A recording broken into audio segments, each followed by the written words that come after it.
You know, it's almost mandatory now that to get a certain budget, you need to have actors who can justify that budget. So, but however, that's not a bad thing. Just because someone is famous doesn't mean that they're inappropriate. Very likely they're famous because they're a remarkable actor. So we worked so hard to get actors who were valuable to our film to raise money, but also who were perfect for every part. And I think when you watch the film, or I hope, people feel there's a really good chemistry with all the actors.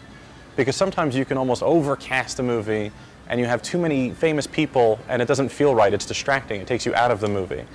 So the hope is that you can see Jennifer Aniston in this film, but yet see her do something completely new and then believe her as this character. Elmore Leonard is my favorite writer of books. My home has all of his books lined on my bookshelf, so I was very nervous to adapt it, but I really felt that I understood it. I felt like almost like a musician who reads music. I could play this very well if I had the chance to make the film, but his films are either very good or some of them are very, very bad. And the writer, Elmore Leonard, he recently passed away, he wasn't shy about talking about which films he hated and which films that he loved. So I think mostly my fear was that he would publicly insult or compliment the film. When I first found the book, what I liked so much about it was that it didn't seem expensive. It's sort of a small, almost Hitchcockian film. It's very concentrated. It has 7 really good roles for actors. And it takes place in like almost 4 locations, apartments and homes and the Bahamas. It's so hard to raise money to make a film today, but we got as much as we could, and we tried to put every penny we could on the screen to make you believe it was 1978 in Detroit, which is so difficult to do. The 7 stars of this movie are 7 wildly different actors. They're all more famous and experienced than I'm probably used to working with before, but each one requires a very specific mentality of how to deal with them. But Jennifer Aniston, for example, I didn't know what to expect. That's such a big person. Even I was intimidated walking into the room with her. But it was so exciting to realize, oh, she's just an actor, and she wants to please me as the director, and she wants to do such a good job. And if I give her a note, she'll put all of her heart and soul and mind into it. So it was very encouraging right away that no one had any ego, and everyone just wanted to do a great job.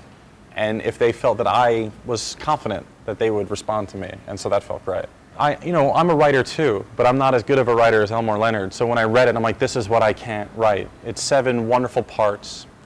What I like about what Elmore Leonard does is he'll take something you've seen in movies before, like kidnappings or bank robberies or heists, but he makes it very realistic. It's how people would actually respond in that situation. So the thrill of reading it and hopefully seeing it on film, if it's done well, is that the audience can be like, oh, that's what I would behave like in that situation. That's what I would do if I was kidnapped. How surreal that would be. I wouldn't be weeping and crying and terrified. I'd probably be numb and confused, or maybe even a little excited. I've only written a film once for someone else, and it was too heartbreaking to give it away. It felt like I was the parent and I had to give away my child or something like that. So I think I realized that I wanted to direct, and it took a lot of courage for me to admit that to myself. But then you direct and it's like, this is so much better than writing.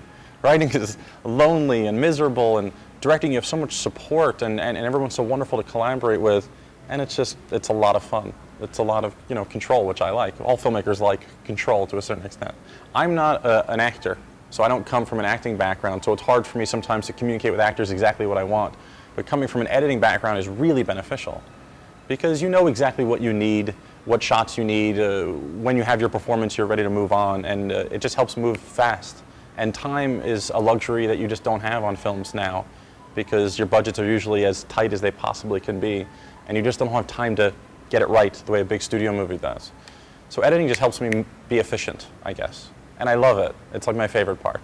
Well, we haven't premiered yet in Abu Dhabi, so I'm very curious to see how people on this side of the world respond to the film. I honestly don't know yet, but the fact that we were the closing night of the Toronto Festival and we're opening night here is very encouraging to me, because it just seems like people from all around the world are responding to a story that I hope is very universal.